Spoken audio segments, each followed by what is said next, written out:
Hitler कहना असंसदीय भाषा है? यदि आपको तानाशाह कहना अगर असंसदीय भाषा है तो आप हमें फांसी टांग दीजिए, लेकिन बिहार के पूरे पब्लिक को आपने कैमरा के सामने अपनी पत्नी का भाई घोषित कर दिया। ये जो असंसदीय भाषा आपने जो बोला है, जिस तरह से आपने गालियां दी है कैमरा के सामने, उसके लिए आपको भी फांसी होनी चाहिए। माता पिता का यही वचन है, पुत्र न मेरा कोख ल जाना, 1 इंच पीछे मत हटना, चाहे इंच इंच कट जाना। आज के संवाददाता सम्मेलन की शुरुआत हम दिनकर की उन पंक्तियों से करना चाहते हैं जिसमें दिनकर ने कहा है कि युद्ध नहीं जिनके जीवन में वो भी बड़े अभागे होंगे, या तो प्रण को तोड़े होंगे या तो प्रण से भागे होंगे। आदरणीय के पाठक जी के नाम समर्पित यह प्रेस कॉन्फ्रेंस, मैं उन तक यह मैसेज पहुंचाना चाहता हूं कि हम प्रण को तोड़ने और भागने वाले लोग नहीं हैं। आपने जो हमारे खिलाफ निलंबन की कार्रवाई करवाई है, आप में अगर हिम्मत है तो आप हमें बर्खास्त करके दिखाते। आपने जो पत्र जारी करवाया था इसके पहले नियोजन इकाई को जो लिखवाया, उसमें आपने कहा था कि इन्हें बर्खास्त किया जाए, वो बर्खास्तगी की अनुशंसा थी, तो आखिर हमें बर्खास्त क्यों नहीं किया गया? अगर आदरणीय के पाठक जी यह कहते हैं कि उनके आदेश की अवहेलना करने वालों पर कार्रवाई होगी, उनके विरोध में बोलने वालों पर कार्रवाई होगी, वो जो आदेश दे दिए ब्रह्म वाक्य है उससे जो हटेगा उस पर कार्रवाई होगी, तो उन्होंने तो कहा था बर्खास्त करने के लिए, तो निलंबन की कार्रवाई क्यों हुई? आदरणीय के पाठक जी को मैं कहना चाहता हूं प्रेस कॉन्फ्रेंस के माध्यम से कि आपने जो यह षड्यंत्र रचा है, मैं ये सारा साजिश जानता हूं, यह पूरी साजिश है हमारे निलंबन की। चूंकि बर्खास्त कर देते तो हम अपने घर में बैठते और हम न्यायालय में लड़ाई लड़ते, लेकिन निलंबित किया गया, उसमें यह साजिश है कि आप निलंबित करके हमको सकरा हमारा हेडक्वार्टर बनवा दिए। किसी भी नियोजित शिक्षक को निलंबित करके उसका हेडक्वार्टर क्या नियोजन इकाई के बाहर किया जा सकता है, या किस प्रोविजन में? आदरणीय के पाठक जी, या बताएं जिला प्रशासन, बताएं डीओ साहब कि आप किसी नियोजित शिक्षक को निलंबित करके उसके नियोजन इकाई से बाहर अवस्थित किसी कार्यालय में कैसे पदस्थापित कर सकते हैं? क्या यह बीडीओ साहब को अधिकार है? यह बिल्कुल नियम विरुद्ध है, गैर कानूनी है। ऐसा आदेश दबाव में डालकर इसलिए करवाया गया है क्योंकि हमारे घर से 50 किलोमीटर की दूरी पर सकरा है। हम वहां 50 किलोमीटर प्रतिदिन आएंगे जाएंगे, तो रास्ते में ये लोग हमारी हत्या कराना चाहते हैं।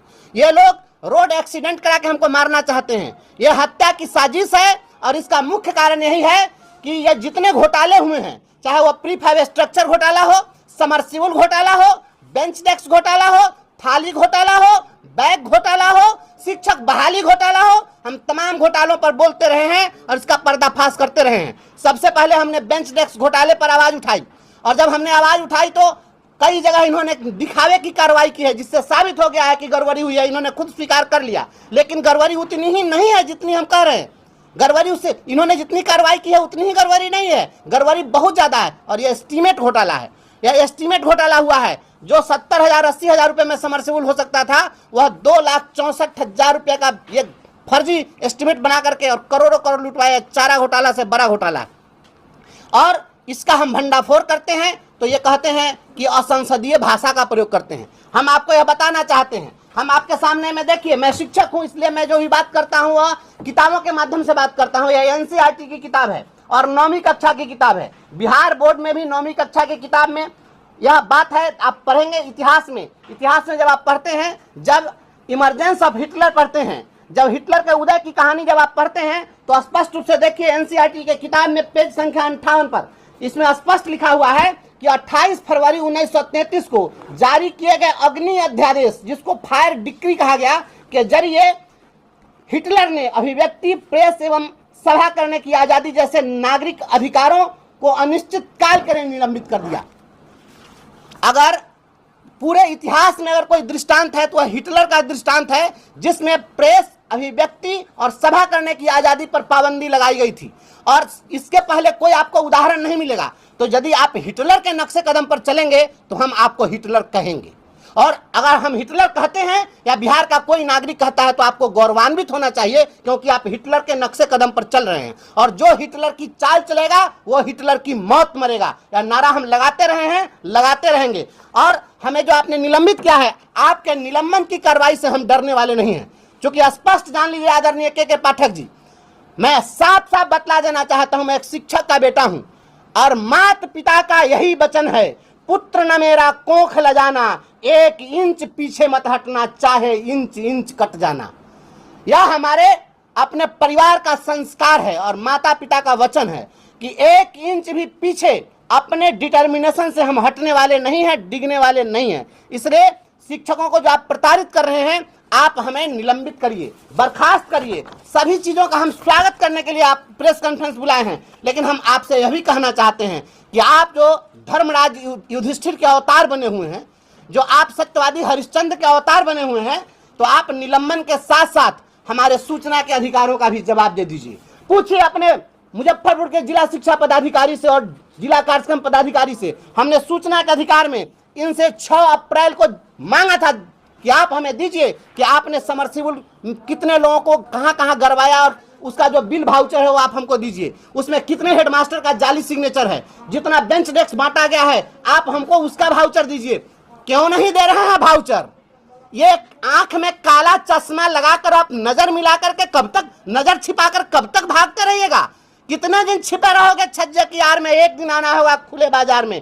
आदरणीय के पाठक जी, भ्रष्टाचारी को हम भ्रष्टाचारी कहते रहे हैं, कहते रहेंगे। यह नौकरी हमारी रहे या जाए इससे कोई गम नहीं है। बिहार के तमाम अपने शिक्षकों से मैं आह्वान करता हूं, आप तमाम साथी जो जहां भी हैं तैयार रहिए और ये जो कुछ भी अन्याय हो रहा है इसके खिलाफ हम लोग, ये लोकसभा चुनाव की काउंटिंग होगी, आचार संहिता समाप्त होगा और हम सड़क पर उतरेंगे।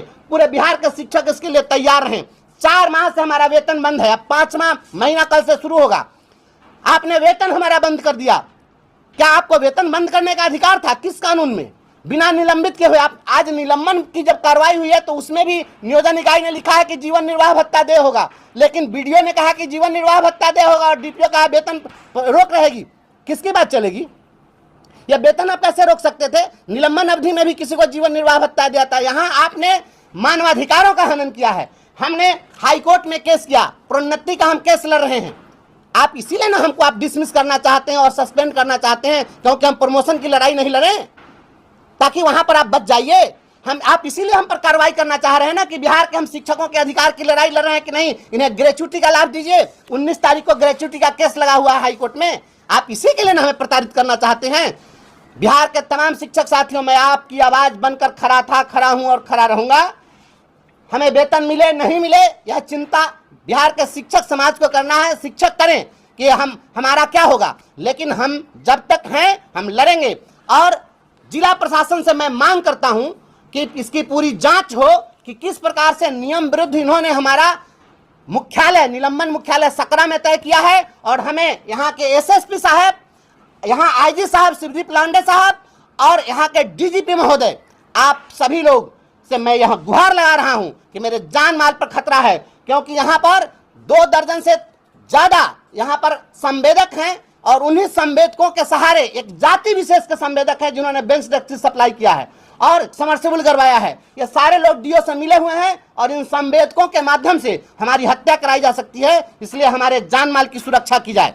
और डीओ साहब के साथ अगर कहीं पर कोई घटना घटी तो उनको बॉडीगार्ड उपलब्ध कराया गया। हम 6 लाख शिक्षकों की लड़ाई लड़ रहे हैं और एक बिहार के जिम्मेवार, भारत के जिम्मेवार नागरिक होने के नाते एक लड़ाई लड़ रहे हैं, क्योंकि हमारा फंडामेंटल ड्यूटी भी है, हमारा मौलिक कर्तव्य भी है कि सरकारी संपत्ति की रक्षा करना। ये सरकार के पैसे को ये बंदरबांट कर रहे हैं। चारा घोटाला से बड़ा घोटाला हुआ है। आज शिक्षक बहाली में भी जो घोटाले हुए वो तो सामने आ गए।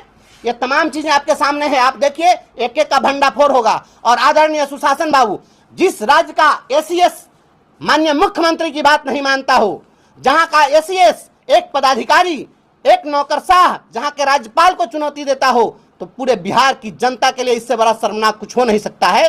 और एसीएस साहब, आपने जो कहा है कि असंसदीय भाषा का प्रयोग, तो आपसे बड़ा असंसदीय भाषा का प्रयोग करने वाला कौन है?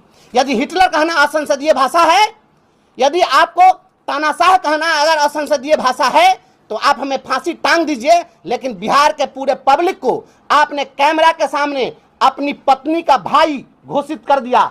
ये जो असंसदीय भाषा आपने जो बोला है, जिस तरह से आपने गालियां दी है कैमरा के सामने, उसके लिए आपको भी फांसी होनी चाहिए। हमें भी फांसी चढ़ा दीजिए और इन्हें भी फांसी चढ़ा दीजिए, तभी न्याय हो सकता है। एक पक्षीय नहीं चलेगा। बिहार के तमाम लोगों से मेरा आह्वान है कि इस अन्याय की लड़ाई में आप एकजुट हों, हमारे साथ खड़े रहें। और जैसे ही ये चुनाव की काउंटिंग होगी हम सड़कों पर उतरेंगे। और हमारी जो वीडियो साहिबा है मरवन की वीडियो साहिबा, मैं जान रहा हूं कि वो इनोसेंट लेडी हैं, उनसे हमारा कोई व्यक्तिगत कोई दुश्मनी नहीं है, उन पर प्रेशर डाल करके और सकरा मुख्यालय करवाया गया है। मैं वीडियो साहिबा से भी अनुरोध करता हूं कि आप हमारा निलंबन मुख्यालय अविलंब चेंज करिए, प्रखंड में आपको जहां बनाना है बना दीजिए, लेकिन सकरा से अविलंब हटाइए। आपको फंसाने की साजिश है, आपको फंसाया जा रहा है, आप पर दबाव डाल करके। कोर्ट में जब हम जाएंगे तो फिर आप ही को जवाब देना पड़ेगा। इसलिए आप किसी के दबाव में काम न करें, और अगर निलंबन मुख्यालय हमारा आप चेंज नहीं करेंगे, वैसी स्थिति में कोई भी अप्रिय घटना घटेगी, इसके जिम्मेवार के पाठक होंगे, मुजफ्फरपुर के डीओ होंगे, मुजफ्फरपुर के डीपीओ होंगे, और यहाँ का जिला प्रशासन होगा। आप तमाम लोगों से मेरा अनुरोध है कि हमको आप न्याय दीजिए, और प्रेस मीडिया के साथ माध्यम से हम इस संवाददाता सम्मेलन को हमने आयोजित किया और हम अपनी बात रख रहे हैं। यह बात आम लोगों तक पहुंचे और सभी लोग जाने। हम केवल हमें निलंबित किया गया केवल इसी की बात नहीं है, बात बिहार के गांव गरीब के बच्चों के, जो बच्चे दम तोड़ रहे थे, जो शिक्षक प्रतिदिन मर रहे हैं। आज स्कूलों में अप्रैल में जब मौसम कुछ ठीक था उस समय पढ़ाई हो सकती थी, उस समय आपने पढ़ाने नहीं दिया, और जब मौसम गर्म हो गया तो आपने छुट्टी कर दिया। अब बताइए, उस समय ही बच्चा नहीं पढ़ा, अभी भी बच्चा नहीं पढ़ रहा है। पढ़ाई किसकी बाधित हो रही है? ये कौन सी पढ़ाई का मॉडल है भाई? ये कोई पढ़ाई का मॉडल है? आप पढ़ाना नहीं चाह रहे हैं, बल्कि बिहार के बच्चों के भविष्य के साथ खिलवाड़ करना चाहते हैं और यह दिखावा करना चाह रहे हैं। हम बच्चों के सच्चे हितैषी हम हैं, हमसे बड़े हितैषी आप नहीं हो सकते हैं। नहीं तो जो बच्चे दम तोड़ रहे हैं, सड़कों पर मर रहे हैं, आपके अंदर संवेदना नहीं है, आप संवेदनहीन हैं। हम संवेदनहीन लोग नहीं हैं, हम अपने शिक्षकों को मरते हुए नहीं देख सकते हैं। आज भी सहरसा में एक शिक्षक की हत्या की गई है, स्कूल जाने के क्रम में हत्या हुई है, तो शिक्षकों की हत्याएं की जा रही है। यहाँ पर प्रशासन क्यों मौन बैठा हुआ है? इसलिए राज्य सरकार अविलंब संज्ञान ले और मानवाधिकार का हनन करने वाले आदरणीय के पाठक जी और शिक्षा विभाग के तमाम अधिकारियों पर सख्त से सख्त कार्रवाई।